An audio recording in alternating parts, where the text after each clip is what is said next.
অনেক যুবক ছেলেরা এসেছো, জিনার সাগরে তোমরা ডুবে গিয়েছো, মোবাইলের ফিতনায় পড়েছো। এখানে অনেক বোনেরা এসেছেন, মায়েরাও এসেছেন।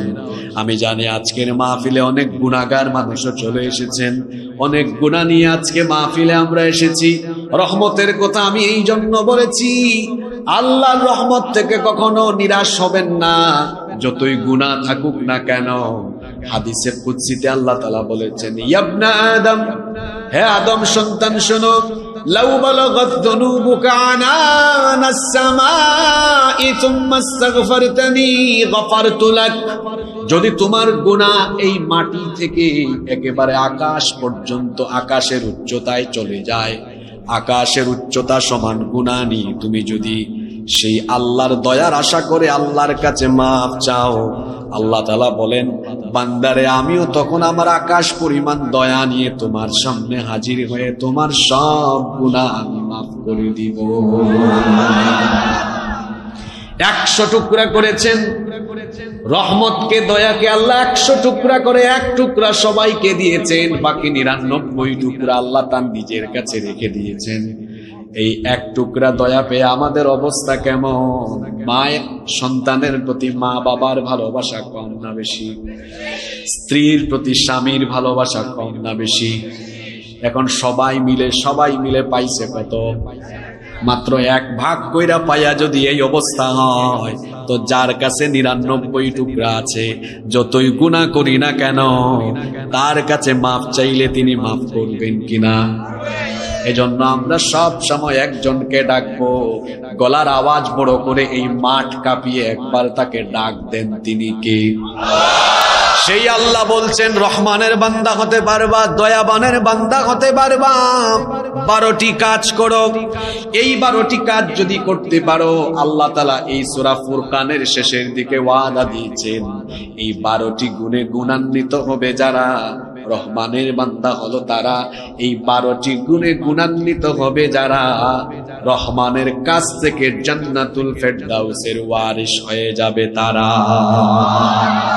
জোরে বলেন তো কয়টা কাজ?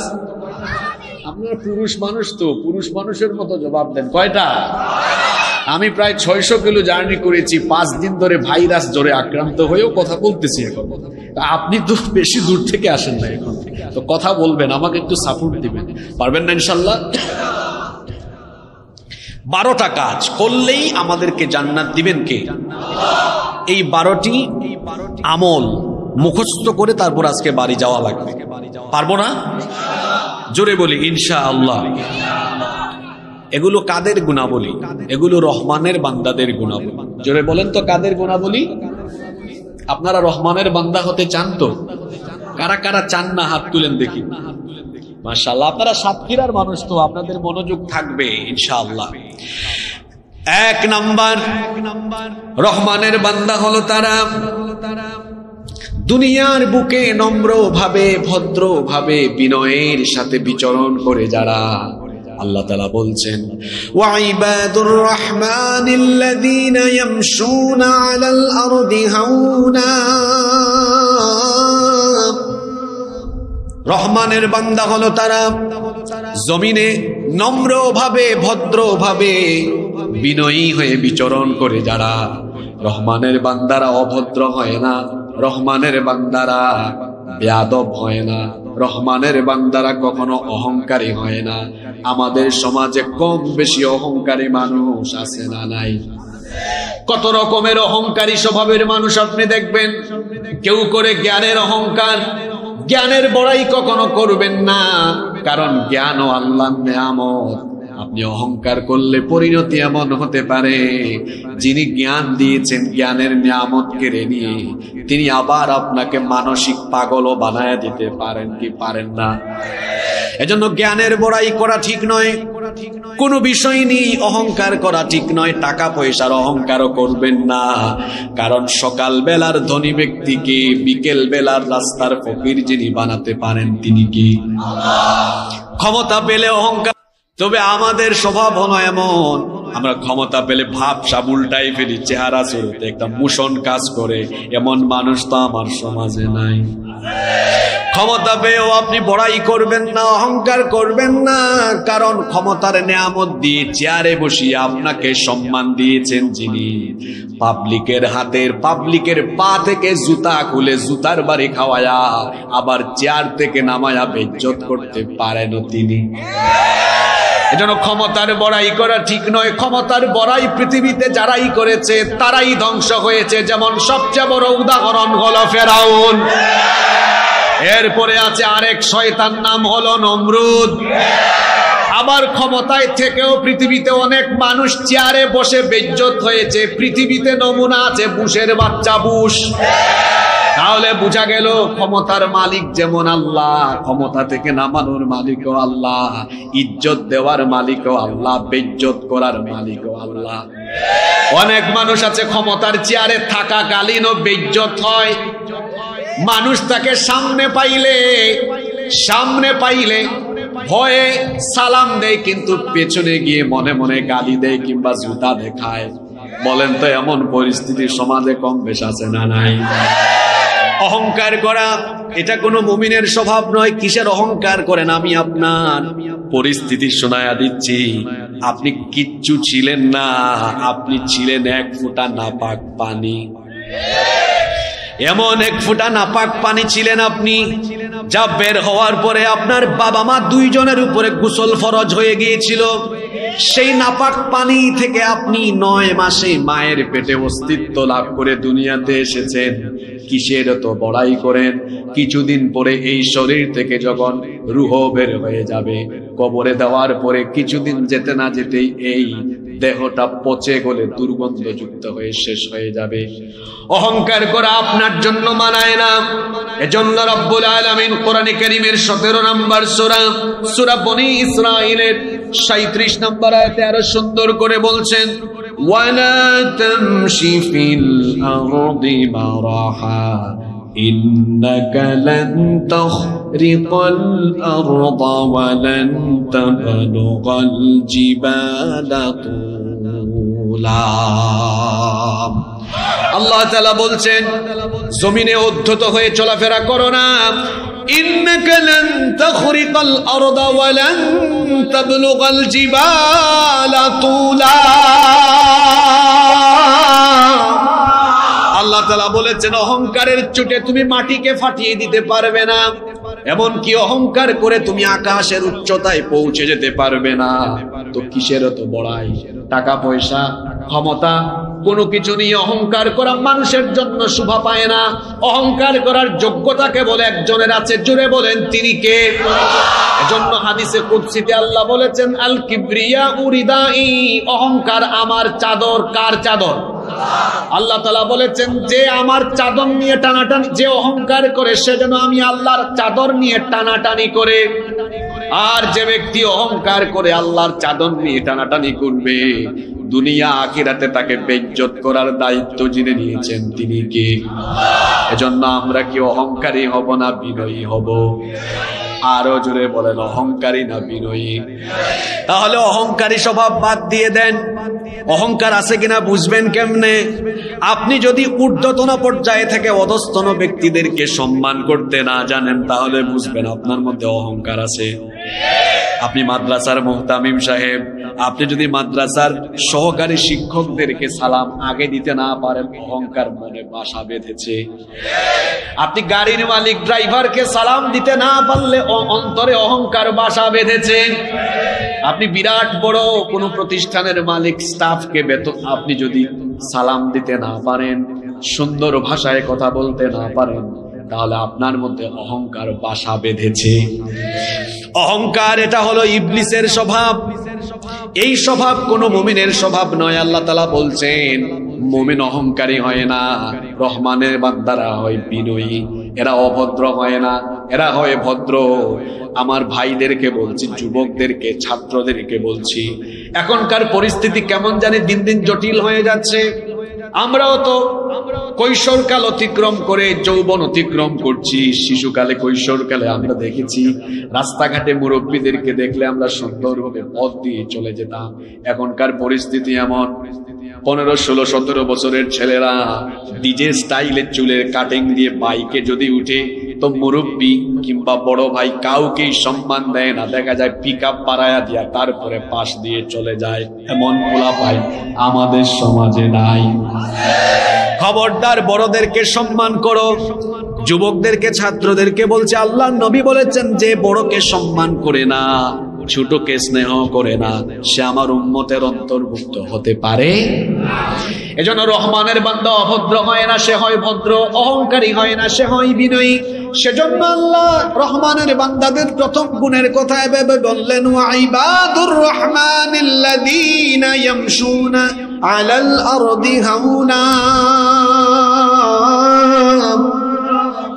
রহমানের বান্দাগুলো তারা জমিনে নম্র হয়ে ভদ্রভাবে বিনয়ী হয়ে বিচরণ করে যারা। আল্লাহ এই গুণে অর্থাৎ নম্রতা ভদ্রতার গুণে আমাদেরকে গুণান্বিত করে দাও, বলেন আমিন। 2 নাম্বার রহমানের বান্দাদের 2 নাম্বার গুণাবলী হলো, আল্লাহ তাআলা বলেছেন রহমানের বান্দারা হয় সহনশীল, এরা উগ্র হয় না।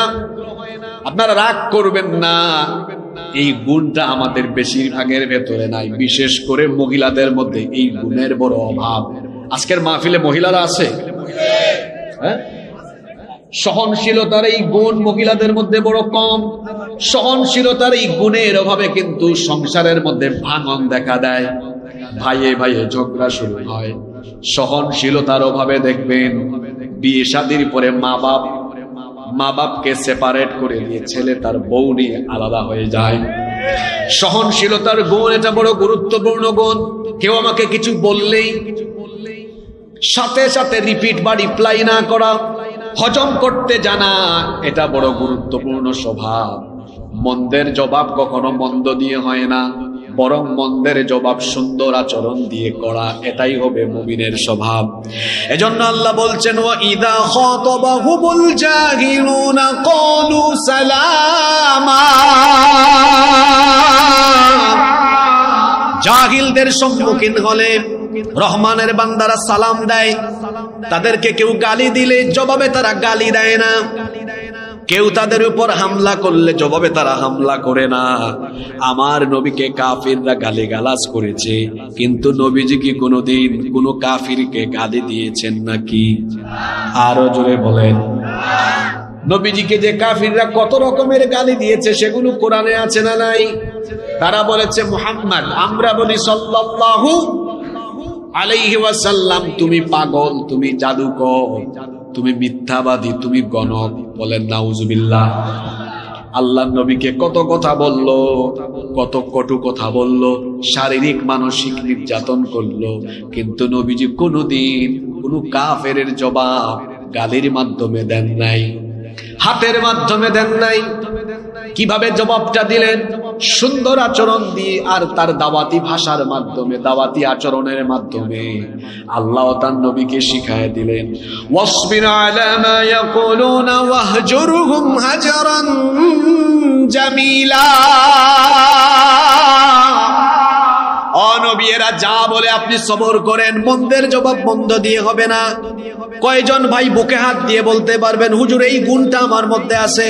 আপনি দেবহাটা বাজারে গিয়েছেন, তার সাথে দেখা যে ব্যক্তি আপনার বদনাম করে আপনাকে গালি দেয়, আপনি তো পাইলেই বলবেন আজ তোরে পাইছি একদম কাইটাল বাম, খায়াল বাম একদম। এটা আমাদের স্বভাব আর কি।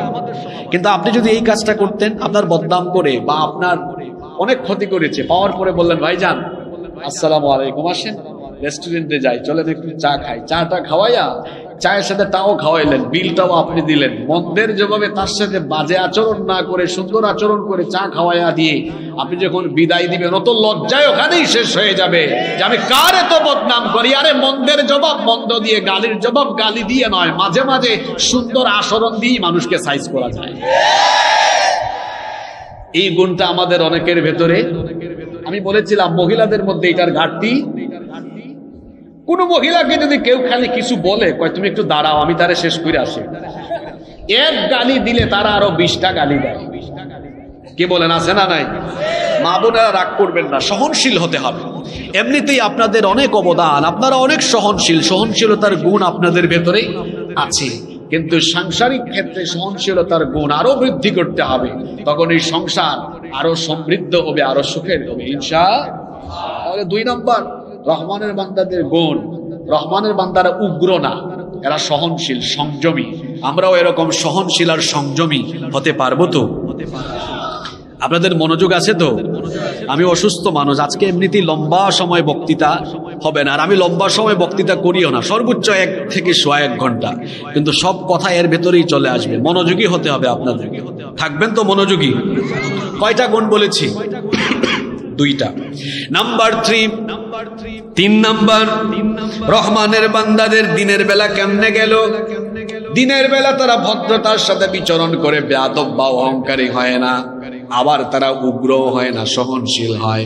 সন্ধ্যা হয়ে গেল, রাত হয়ে গেল, রাতের বেলা রহমানের বান্দারা কি করে?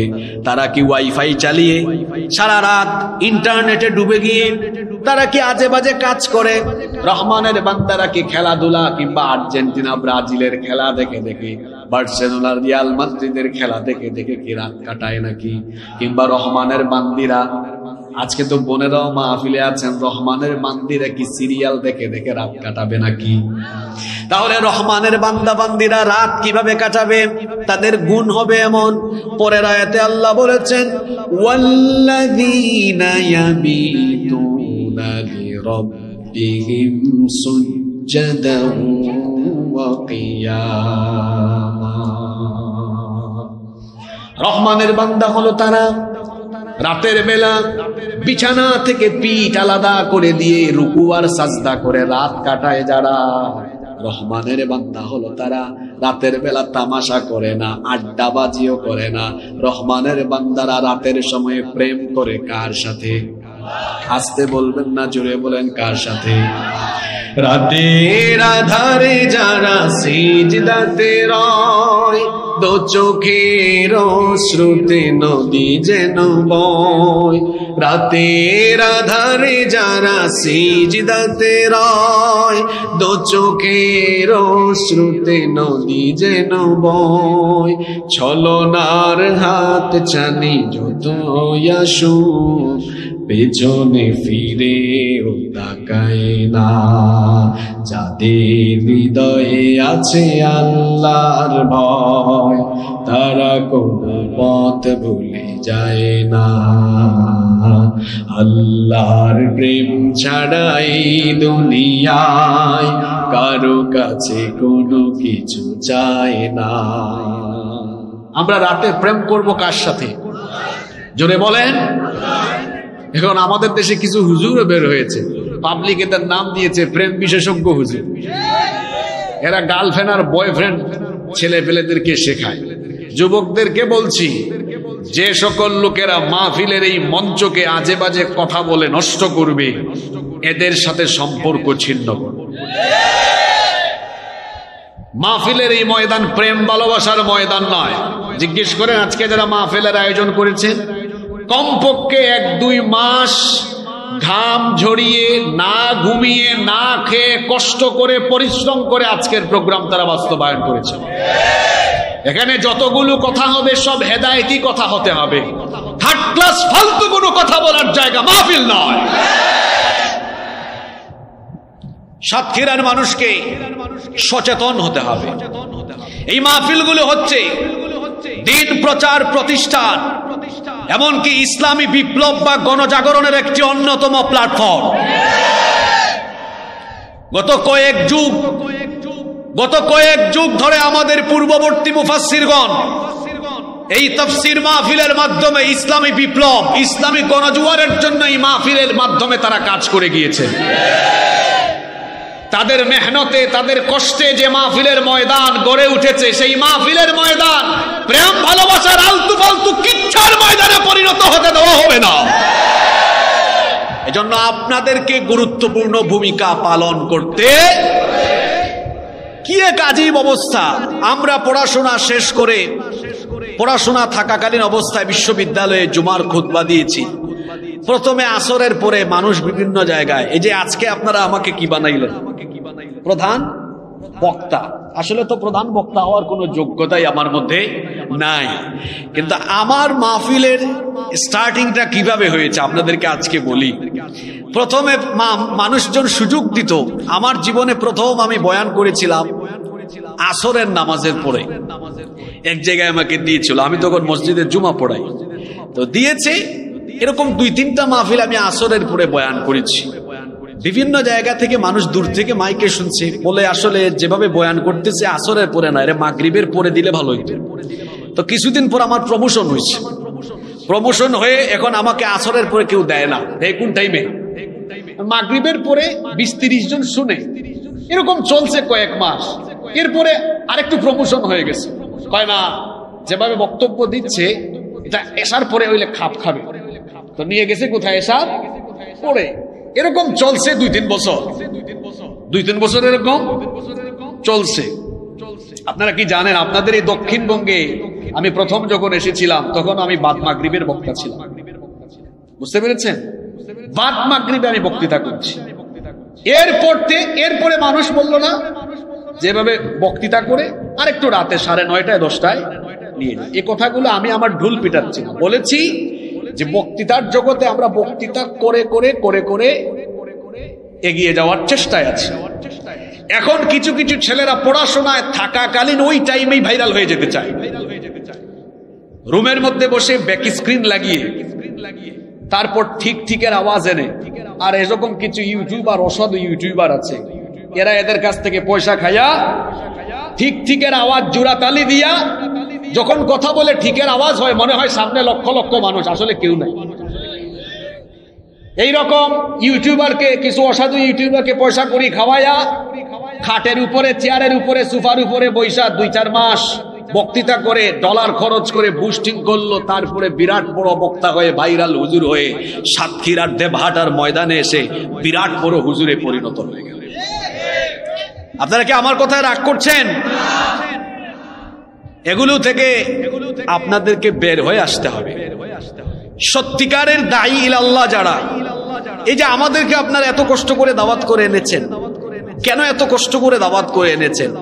এই সাতক্ষীরাই তো কত বড় বড় আলেম আছেন, কত বড় বড় কওমি মাদ্রাসা, আলিয়া মাদ্রাসা আছে। কি হয়েছে ওখানে? সাপও ওয়াজ শুনতে আসছে নাকি? বসেন। আচ্ছা, চলে গিয়েছে। আচ্ছা, হঠাৎ করে বাইরে হয়েছে না, মানে সাপ মনে হয় কোথায় রেসপন্স করছে আর কি। সাতক্ষীরার সাপ তো। আচ্ছা, ঠিক আছে, বসেন। আল্লাহ সবাইকে হেফাজত করেন, বলেন আমিন। আপনারা কি আমার কথায় কষ্ট পেয়েছেন? আল্লাহ আমাদেরকে কথাগুলো বুঝবার তৌফিক দান করেন। তো বলছিলাম, রাতের বেলা প্রেম হবে কার সাথে? জোরে বলেন, কার সাথে? এই কোরআন যার উপরে নাজিল হলো, আমাদের প্রিয় নবী রাহমাতাল লিল আলামিন, তার রাত কাটতো কেমনে আর আমাদের রাত কাটতো কেমনে? শুনেন, আমাদের রাত কাটে কেমনে? আমরা তো অনেকে ঘুমাতে ঘুমাতে বা ফেসবুক চালাতে চালাতে রাত কাটে, আর আমার নবীর রাত কাটতো কিভাবে? আমাদের মা নবীজির বিবি আয়েশা রাদিয়াল্লাহু আনহা, তিনি হাদিস বর্ণনা করেছেন, তিনি বলেছেন, কানা ইয়াকুমু মিনাল লাইলি হাত্তা তানফাতারা কদামা। আল্লাহর নবী রাতের বেলা এত দীর্ঘ সময় তাহাজ্জুদের নামাজে দাঁড়িয়ে থাকতেন, দাঁড়াতে দাঁড়াতে আল্লাহর নবীর পা গুলো ফুলে যেত। আমরা রাতের বেলা ফেসবুক চালাতে চালাতে রাত কাটে, কিংবা ঘুমাতে ঘুমাতে আমাদের চেহারা ফুলে, আর আল্লাহর নবী রাতের বেলা তাহাজ্জুদ পড়তে পড়তে পা ফুলে। আল্লাহু আকবার। আল্লাহর নবী বলেছেন, শোনো, আলাইকুম বিকিয়ামিল লাইল, রাতের নামাজকে তুমি তোমার আমল বানাও। ফাইন্নাহু দাবুস সালিহিন মান ক্বাবলাকুম, কারণ এটা তোমার পূর্ববর্তী সকল বুজুর্গ এবং আল্লাহর প্রিয় বান্দাদের আমল। যারা আল্লাহর প্রিয় বান্দা হয়েছেন, তারা তাহাজ্জুদের নামাজে আল্লাহকে সাজদা দিয়ে আল্লাহর প্রিয় হয়েছেন। এজন্য আপনি যদি আল্লাহর প্রিয় হতে চান, আপনি যদি আল্লাহর নৈকট্যশীল বান্দা হতে চান, রহমানের বান্দা হতে চান, তাহলে রাতের বেলা আপনি আল্লাহকে সাজদা দেন, রাতের নামাজ আপনার আমলে পরিণত করেন। আল্লাহ তাআলা কোরআনে কারীমে আরো সুন্দর করে বলেছেন, আল্লাহর প্রিয় বান্দাদের স্বভাব হলো তাতাজাফা জুনুবুহুম আনিল মাদাজি' ইয়াদউনা রাব্বাহুম খাওফান ওয়া তামাআ।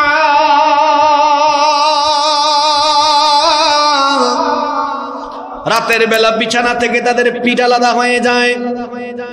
এদের স্বভাব হলো এমন, কানু কলিলাম মিনাল লাইলি মা ইয়াহজাউন ওয়া বিল আসহারি হুম ইস্তাগফিরুন। এরা রাতের বেলা খুব কম ঘুমায়, ইস্তেগফার করে করে রাত কাটায়। তাহলে রহমানের বান্দাদের 3 নাম্বার গুণ হলো তারা রাতের বেলা সাজদা দিবে কাকে? আপনারাও সাজদা দিবেন তো? আল্লাহ তৌফিক দেন, বলেন আমিন। 4 নাম্বার রহমানের বান্দাদের গুণাবলী হলো এত আমল করে ইবাদত করেও তারা আল্লাহর জাহান্নামের আযাবের ভয় করে। কারণ হলো শুধুমাত্র আমল দিয়ে কিয়ামতের দিন কোনো মানুষ জান্নাতে যেতে পারবে? জোরে বলেন। শুধু আমল দিয়ে জান্নাতে যাওয়া যাবে না, আমলের সাথে আল্লাহর দয়ারও দরকার আছে না নাই? কিয়ামতের দিন আল্লাহর দয়া ছাড়া কোনো মানুষ জান্নাতে যেতে পারবে না, আমলের সঙ্গে আল্লাহর দয়াও লাগবে। এজন্য আল্লাহ বলছেন রহমানের বান্দারা ইবাদত গুজার হওয়ার পরেও জাহান্নাম থেকে বাঁচার জন্য সার্বক্ষণিক তারা তাদের রবের কাছে দোয়া করে। তাদের দুয়ার ভাষাটা কেমন হয় সেটাও আল্লাহ তুলে দিয়েছেন। যারা পারেন আমার সঙ্গে পড়েন, ওয়াল্লাযীনা ইয়াকুলুনা রাব্বানা সরিফ আন্না আযাবা জাহান্নাম ইন্না আযাবাহা কানা গরামা ইন্নাহা সাআত মুস্তাকাররান ওয়া মুকামা। এরা বলে, হে আমাদের রব, আমাদেরকে সর্বনাশা জাহান্নামের আযাব থেকে বাঁচাও। কারণ নিশ্চয়ই জাহান্নামের আযাব বড় কঠিন। এই জাহান্নামের আযাব থেকে আল্লাহর নবী নিজেই সকাল সন্ধ্যা পানা চাইতেন। আপনারা অনেকে জানেন ফজরের নামাজ এবং মাগরিবের নামাজের পরে আল্লাহর নবী 7 বার জাহান্নামের আযাব থেকে পানা চেয়ে দোয়া করতেন, আল্লাহুম্মা আজিরনি মিনান, আল্লাহুম্মা আজিরনি। একজন বাবা একজন ভাইও জবানটা বন্ধ রাখিয়েন না, সবাই আমার সঙ্গে বলেন আল্লাহুম্মা আজিরনি মিনান নার। ফজর এবং মাগরিবের পরে এই আমলটা করবেন, মোট বলবেন 7 বার। জোরে বলেন কয়বার? কেন শিখিয়ে দিলাম? আল্লাহর নবীর জীবনে কি কোনো গুনাহ আছে নাকি? কোনো গুনাহ নাই, তারপরেও সকাল সন্ধ্যা জাহান্নামের আযাব থেকে দোয়া করতেন। কার কাছে? তিনি আমলটা করেছেন আমাদেরকে শেখাবার জন্য, যাতে করে আমরা আমলের অহংকার করে না বসি। কারণ শুধু আমল দিয়ে জান্নাতে যাওয়ার কোনো সুযোগ। আমলদার ব্যক্তিকেও যদি আল্লাহ কিয়ামতের দিন ধরেন, হিসাবের জন্য আটকান, ও জাহান্নামে যাবে, সে যত বড় বুজুর্গই হোক না কেন। একটা ঘটনা আমার মনে পড়লো, বলবো। কিয়ামতের দিন আল্লাহ এক বিরাট বড় নেককার ব্যক্তিকে ডাকবেন, ডেকে বলবেন, উদখুলিল জান্নাতা বিরহমাতি, go to the paradise with my mercy, আমার দয়ায় তুমি আমার জান্নাতে যাও। ওই ব্যক্তি তখন বলবে, না, আমি আপনার দয়ায় আজকে জান্নাতে যাব না। আমি কি কম আমল করছি? এত নামাজ রোজা, এতগুলো মাহফিল, আমি এত টাকা পয়সা দিয়েছি, এত দান সদকা করেছি, হজ উমরা করেছি, আল্লাহ আমি আপনার দয়ায় কেন জান্নাতে যাব? আমি আমার আমল দিয়ে, বাল বিআমালি, আজকে আমল দিয়ে জান্নাতে যাব। আল্লাহ তখন ফেরেশতাদেরকে ডাকবেন, ফেরেশতাদেরকে ডেকে বলবেন, শুনেছো নাকি ফেরেশতা, আমার এই বান্দা কি বলে? সে নাকি আমার দয়ায় জান্নাতে যাবে না, তার আমল দিয়ে নাকি জান্নাতে যেতে চায়। ঠিক আছে, আমিও দেখতে চাই তার আমলের পরিমাণ বেশি না আমার দয়ার পরিমাণ বেশি। আল্লাহ বলবেন, ও ফেরেশতারা, এই বান্দার জন্ম থেকে নিয়ে মৌত পর্যন্ত তার জীবনের সকল নেক আমলগুলোকে মিজানের একটি পাল্লায় রাখো। আর আমি তো আমার বান্দার প্রতি অগণিত দয়া করেছি, সব দয়ার কোনো হিসাব নিকাশ আজকে করব না। শুধু দুনিয়া দেখার জন্য আমি তাকে 2টা চোখ দিয়েছি, 2টা চোখও দরকার নাই, মাত্র একটা চক্ষু নামক দয়াকে তুমি মিজানের আরেক পাল্লায় তোমরা রাখো। যখন ফেরেশতারা বান্দার জন্ম থেকে নিয়ে মৌত পর্যন্ত সারা জীবনের সব আমলগুলো এক পাল্লায় রেখে আরেক পাল্লায় আল্লাহর দেওয়া একটা চোখের নিয়ামত রাখবে, চক্ষু নামক দয়াকে রাখবে, দেখা যাবে বান্দার সারা জীবনের নেক আমলের চাইতে আল্লাহর দেওয়া একটা চক্ষু নামক নিয়ামতের পাল্লা ভারী হয়ে যাবে। বান্দা বুঝবে, আমি আমার আমল দিয়ে আজ জান্নাতে যাবার কোনো চান্স নাই, কোনো সুযোগই নাই। তখন সে বলবে, মাবুদ গো, আমি ভুল করে ফেলেছি, আমাকে মাফ করো, তুমি তোমার দয়ায় আমাকে জান্নাত দান করো। আল্লাহ তাআলা তখন বলবেন, বান্দারে, তুই তোর ভুল যে বুঝতে পেরেছিস, এই জন্য আমি তোকে মাফ করে দিলাম, আমি তোকে আমার জান্নাত দিয়ে দিলাম। সহজ হিসাব হলো এটা। আল্লাহ নবী বলেছেন, মান্নু কিসাউদ্দিবা, আল্লাহ যার কাছ থেকে হিসাব চাইবেন সে জাহান্নামে যাবে, জান্নাতে যাওয়ার কোনো সুযোগ। আমাদের মা আম্মা জান আয়েশা রাদিয়াল্লাহু আনহা নবীজিকে প্রশ্ন করে বসলেন, ওগো আল্লাহর নবী, তাহলে সহজ হিসাবটা কেমন হবে? আল্লাহর নবী তখন বললেন, আল্লাহ যদি কোনো ব্যক্তির কাছ থেকে সহজ হিসাব নিতে চান, ওই ব্যক্তির হাতে থাকা আমলনামা আল্লাহ দেখবেন, কিন্তু যাচাই বাছাই না করে আল্লাহ তাকে দয়া করে জান্নাত দিয়ে দিবেন। এজন্য আল্লাহর নবী আমল করতেন, দোয়া পড়তেন, আল্লাহুম্মা হাসিবনি হিসাবান ইয়াসীরা। এই দোয়াটি আমরাও আমল করব বলে ইনশাআল্লাহ। তাহলে রহমানের বান্দাদের 4 নাম্বার আমল হলো জাহান্নাম থেকে বাঁচার জন্য তারা যার কাছে দোয়া করে, গলার আওয়াজ বড় করে সবাই বলেন, তিনি কি? রহমানের বান্দাদের 5 নাম্বার গুণাবলী হলো, রহমানের বান্দারা কৃপণ হয় না, রহমানের বান্দারা আবার অপব্যয়কারীও হয় না, কিপটাও হয় না, অপব্যয়কারীও হয় না। আমাদের সমাজে দেখবেন কম বেশি কিপটা স্বভাবের মানুষ আছে না নাই? আল্লাহ তাকে সম্পদ দিয়েছেন, ছেঁড়া কাপড় পরে, টাকা পয়সা আছে, ভালো খায় না। আর যারা টাকা পয়সা বাঁচিয়ে কিপটামি করে, ভালো খায় না, ভালো কাপড় চোপড় পরে না, সারা জীবনের জমানো সম্পদ শেষ বয়সে শরীরের পিছনে খরচ করা লাগে। এজন্য বুদ্ধিমানের কাজ হলো যেটুকু আছে নিজের শরীরের হক আদায় করা, আল্লাহ যেটা দিয়েছেন সেটা ভোগ করা, আর বাকি যা থাকবে আল্লাহর পথে। এজন্য আল্লাহ তাআলা বলেছেন, রহমানের বান্দাদের গুণাবলী হলো, ওয়াল্লাযীনা ইযা আনফাকু লাম ইউসরিফু ওয়া লাম ইয়াকতুরু ওয়া কানা বাইনা যালিকা কাওয়ামা। রহমানের বান্দা হলো তারা কৃপণতা এবং অপব্যয়ের নীতি অবলম্বন করে না যারা, বরং তারা হলো এমন ওয়াকানা বাইনা যালিকা কাওয়ামা, তারা মধ্যম পন্থা অবলম্বন করে। আল্লাহ যতটুকু দিয়েছেন সেগুলো দিয়ে তার নিজের এবং পরিবারের প্রয়োজন পূরণ করার পরে বাকিটুকু যারা আবার খরচ করে দেয় কার পথে? ধন সম্পদ জমায়ে রাখবেন না। বোকা মানুষেরা পৃথিবীতে ধন সম্পদ জমিয়ে রাখে, যারা পৃথিবীর সবচাইতে বোকা নির্বুধ স্বভাবের মানুষেরা সম্পদ জমায়। এত কষ্ট করে সম্পদ জমালেন, সকালবেলা মারা গেলে এই সম্পদ কে ভোগ করবে? বলবেন, হুজুর আমার তো ছেলে মেয়ে আছে। হ্যাঁ, ছেলে মেয়ের জন্য যতটুকু দরকার ততটুকু রাখেন, বেশি রাখলে ছেলে মেয়েগুলা ফার্মের মুরগের মতো নষ্ট হবে। ভবিষ্যৎ প্রজন্মের চিন্তা আপনি নিজে কেন করবেন? আপনি নিজে যেভাবে উপার্জন করে চলছেন তাকে অভাবে তৈরি করেন, পরিশ্রমের মানসিকতা তার ভেতরেও তৈরি করে দেন। অলস বানাবেন না, কর্মঠ হিসাবে সন্তানদেরকে গড়ে তুলেন, পরিশ্রমী বানান। দানশীল হওয়া এটা মুমিনের লক্ষণ, মুমিনের একটি আলামত। এজন্য আল্লাহ আপনাকে যতটা দিয়েছেন নিজের প্রয়োজন পূরণের পরে বাকিটুকু খরচ করে দিবেন কার পথে? আরো জোরে বলেন, কার পথে? এরপরে 6 নম্বর রহমানের বান্দাদের গুণাবলী হলো এরা আল্লাহর সাথে শিরক করে না, আল্লাহর সাথে কাউকে ডাকে না। আল্লাহ তাআলা বলেছেন, ওয়াল্লাযীনা লা ইয়াদউনা মা'আল্লাহি ইলাহান আখার। রহমানের বান্দা হলো তারা আল্লাহর সাথে অন্য কাউকে ডাকে না যারা। আমরা সুখে দুঃখে, ভালো সময়ে মন্দ সময়ে, জীবনের সুসময়ে দুঃসময়ে কেবলমাত্র একজনকে ডাকি, তিনি কি? যখন সুস্থ তখনও বলি আল্লাহ, যখন অসুস্থ আইয়ুব নবীর মতো তখনও আমরা আল্লাহকে ডাকি। আইয়ুব নবী 18 বছর অসুস্থ ছিলেন, কিন্তু 18 বছরের অসুস্থতায় পেরেশান হয়েছেন ঠিক, কিন্তু কখনো আল্লাহর উপর তাওয়াক্কুল তার কমে নাই, বরং তিনি যাকে ডাক দিয়েছেন জুড়ে বলেন, তিনি কি? আমরা ভালো সময়েও যেমন ডাকি আল্লাহ, বিপদের সময়ে ইউনুস নবীর মতো ডাকি আল্লাহ।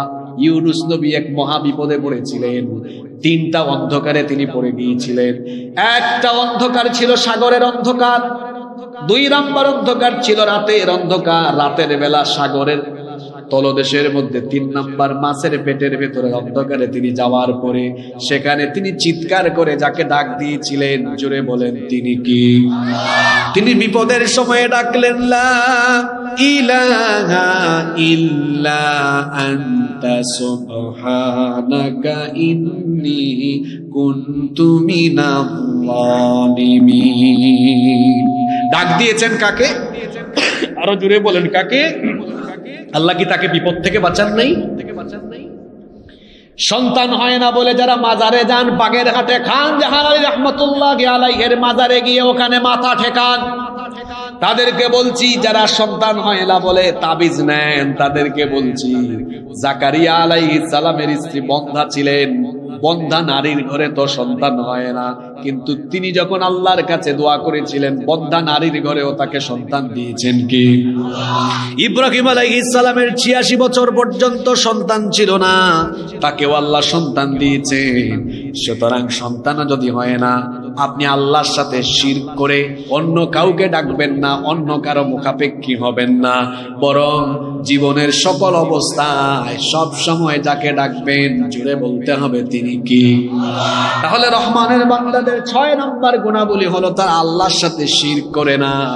রহমানের বান্দাদের 7 নম্বর গুণাবলী হলো অন্যায় ভাবে এরা কখনো মানুষ হত্যা করে না, মানুষের রক্ত ঝরায় না। আল্লাহ তাআলা এজন্য বলছেন, ওয়ালা ইয়াকতুলুনান নাফসাল্লাতী হারামাল্লাহু ইল্লা বিল হক।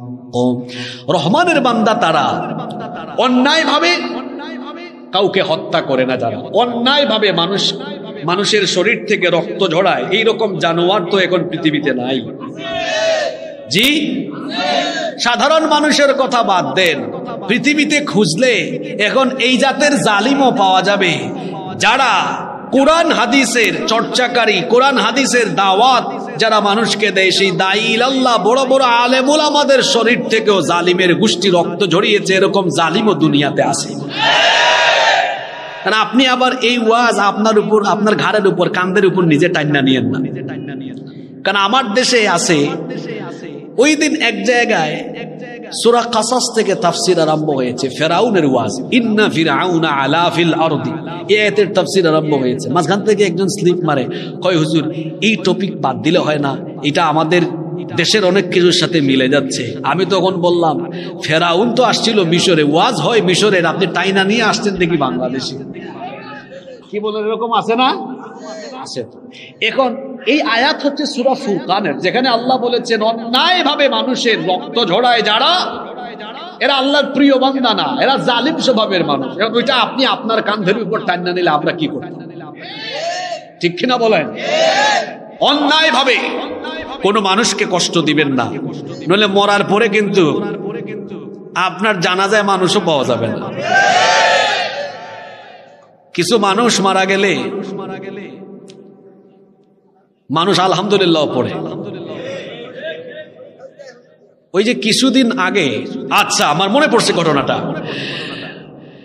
একই দিনে 2 জন ব্যক্তি মারা গেলেন। এক ব্যক্তি ওই ঢাকা বিশ্ববিদ্যালয়ের ওই শিক্ষক যে সালাম নিয়ে কটূক্তি করেছিল, মনে আছে আপনাদের? ওর কথা ভুলে গেছেন আপনারা? আর ওই দিনে আরেকজন ব্যক্তি মারা গিয়েছিলেন, নাম কি ভুলে গেছেন আপনারা? মাওলানা লুৎফুর রহমান, নাওয়ারাল্লাহু মারকাদাহু ওয়া জাআলাল জান্নাতা মাথওয়াহু, বলেন আমিন। একজনের মৃত্যুতে সারা বাংলাদেশ নয়, সারা পৃথিবীর বাংলা ভাষাভাষী মুসলমানদের কলিজা, তাদের অন্তর কেঁদেছে। আরেকজন সালাম নিয়ে কটূক্তি করেছে, মরার আগ পর্যন্ত ইসলাম বিদ্বেষীতে লিপ্ত ছিল, তার মৃত্যুতে একটা মানুষও, একজন মুমিনও ইন্না লিল্লাহ বলে। এজন্য তো কবি বলেছেন, এমন জীবন তুমি করিও গঠন, মরিলে হাসিবে তুমি কাঁদিবে, আর সবার আগে নিজের এলাকাবাসীর প্রিয় হইবে। মরার পরে আপনার লাশ কান্ধে নিবে ঢাকা থেকে মানুষ আইসা না, এই আপনার পারুলিয়া, এটা পারুলিয়া না? এখানে কি পারুল নামে মহিলা বেশি ছিল নাকি যে পারুলিয়া লাগাই দিচ্ছেন আপনারা? খেজুর বাড়িয়া, অনেক খেজুর গাছ আছে না আপনাদের এখানে? আমি বলছিলাম, এটা আমি আপনাদের এখানে না, সব জায়গায় বলি, কারণ আমাদের বাংলাদেশে এই জিনিসটা আমরা প্রায় সময় দেখি। সামান্য রাজনৈতিক মতপার্থক্য আছে, পাশাপাশি বাড়িতে থাকে, ওই বাড়ির মানুষকে বাড়ি থাকতে দেয়, এলাকায় থাকতে দেয়, এলাকা ছাড়া কইরা দেয়, এমন মানুষ তো নাই। এ ভাই, আপনাকে বলছি, আপনি মারা যাওয়ার পরে আপনার লাশ পাশের বাড়ির ভাই এসে কান্দে উঠাবে। সামান্য রাজনীতির জন্য, মতপার্থক্যের জন্য পাশের বাড়ির আপনার ওই ভাইকে কষ্ট দিয়েন না। আপনি দল দুইটা হতে পারে, কিন্তু আপনি ঈমানী দৃষ্টিকোণ থেকে দুইজন, একজন আরেকজনের ভাই। কথা কি বোঝা যায়?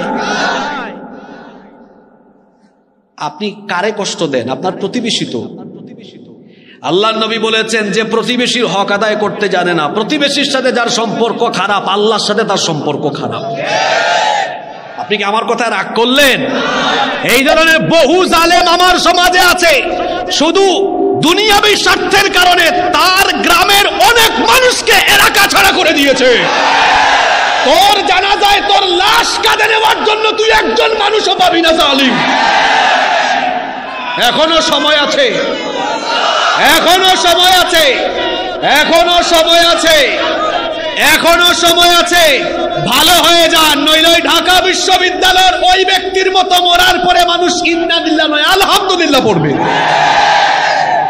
ভালো হইতে পয়সা লাগে না। আমার কথা কি রাগ করলেন? আল্লাহ বুঝার তৌফিক দেন। রহমানের বান্দাদের গুণাগুলি হলো, এরা রক্ত ঝরায় না, রক্তপাত করে। আমার সঙ্গে আমার এক ভাইয়ের যে কোনো দিক দিয়ে অমিল মতবিরোধ থাকতেই পারে, তাই বলে আমি তার গায়ে হাত তুলতে পারি? আমি আমার ভাইয়ের রক্ত ঝরাতে পারি না। বিদায় হজের ভাষণ ক্লাস 9 10 স্কুলেও আপনারা পড়েছেন। কি বলেছিলেন নবীজি? মানব ইতিহাসের শ্রেষ্ঠ ভাষণ ছিল এটা। নবীজি বলেছেন, শোনো আমার উম্মত, তোমাদের আরেক ভাইয়ের রক্ত তোমাদের কাছে সেরকম পবিত্র যেরকম এই শহর পবিত্র। মনে পড়েছে? পড়েন নাই আপনারা? সবাই তো পড়েছি। আগে কিন্তু স্কুলেও 9 10 এই বিদায় হজের ভাষণটা পড়ানো হয়েছে।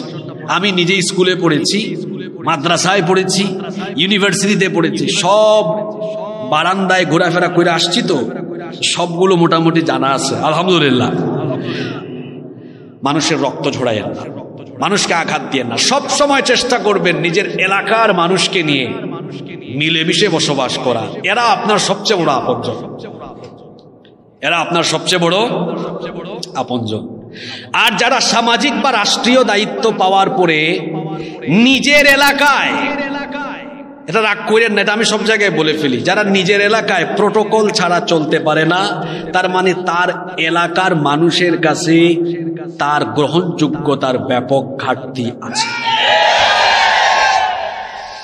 আরে আমি আমার গ্রামে, আমার এলাকায় আমি কেন প্রোটোকল নিয়ে ঘুরবো? এরা তো আমার ভাই, আমার চাচা, আমার দাদা, আমার ভাই, আমার ভাতিজা, এরা আমার আপন মানুষ। আমি যদি এদের সামনেই সাহস করে চলতে না পারি, আমার ভেতরে ঘাপলা আছে। আমি ওদেরকে কষ্ট দিয়েছি, ওরা সুযোগ পাইলে আমারে খায়া ফেলবে। এজন্য আমি সামনে পিছনে ডানে বামে বহুত কিছু নিয়ে ঘুরি। আপনি বলবেন, হুজুর কোন জায়গা থেকে কোন জায়গায় গিয়েছে? না, ওই যে আসেন এবার হাদিসটা শোনাই। আল্লাহর নবী বলেছেন, আউয়ালু মা ইউহাসাবু আলাইহিল আবদু আস-সালাহ। কিয়ামতের দিন আল্লাহ প্রথমে আল্লাহর হকের বিচার আরম্ভ করবেন। আল্লাহর হকের বিচার আরম্ভ হবে নামাজ দিয়ে। আল্লাহর হকের বিচার শেষ। ওয়া আউয়ালু মা ইউকদা বাইনান নাসি ফিদ দিমা। আরম্ভ হবে বান্দার হকের বিচার। আর বান্দার হকের বিচার আরম্ভ হবে অন্যায় অবৈধ রক্তপাত দিয়ে। কত মানুষের রক্তে আপনার হাত রঞ্জিত করেছেন, সব হিসাব হবে। কত নিরপরাধী মানুষকে অপরাধী বানিয়ে তাদের রক্ত ঝরিয়েছেন, সব হিসাব আল্লাহর সামনে সেদিন হবে। হিসাব আছে, বিচার আছে। আল্লাহর কাছে বিচারের নামে কোনো অবিচার। আমরা মানুষ, আমাদের মধ্যে বিচারের নামে অবিচারের হাসলত থাকতে নাকি থাকতে পারে না? থাকতে পারে। এজন্য আপনি দেখবেন যে মাঝে মাঝে নিরপরাধীও অপরাধী হয়ে বাইরে থাকে,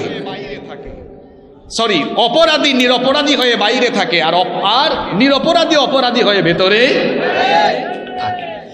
কত মানুষ কোনো কিছু খায় নাই, তারপরেও তারে খাবার না বানাইয়া ঢুকায় রেখে দিয়েছে। আর আরেকজনের হিসাব নিকাশ দেখা গেল পত্রিকায় লিখেছে, আমরা বলি না, যে তার সারা জীবনের বেতনই হয়েছে 1,89,00,000 টাকা, আর তার সম্পত্তি হয়ে গেছে 1,000 কোটি টাকার উপর। কোন বিচার ধরে বলেন?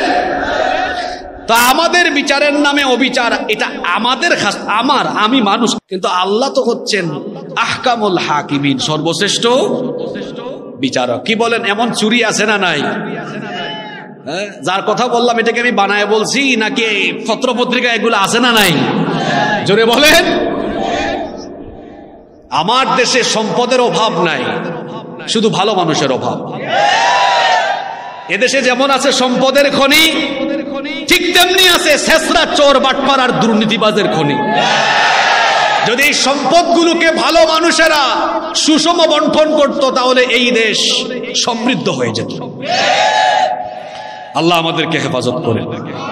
রহমানের বান্দাদের 8 নম্বর